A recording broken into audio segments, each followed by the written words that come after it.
Niat mandi wajib malam nisfu Sya'ban. Pada malam nisfu Sya'ban, umat Islam dianjurkan untuk memperbanyak amalan ibadah, berdoa memohon ampunan kepada Allah Subhanahu wa taala.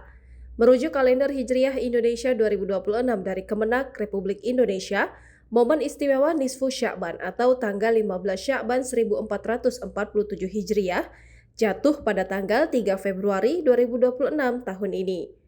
Adapun malam nisfu Sya'ban akan dimulai pada tanggal 14 Sya'ban 1447 Hijriah atau pada hari Senin 2 Februari 2026 setelah terbenamnya matahari di waktu maghrib.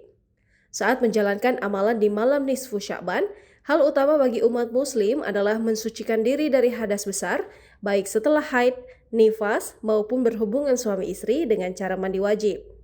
Mandi wajib sebagai pembeda dari mandi pada umumnya yang memiliki aturan atau kaidah-kaidah tertentu berdasarkan tuntunan dari Rasulullah.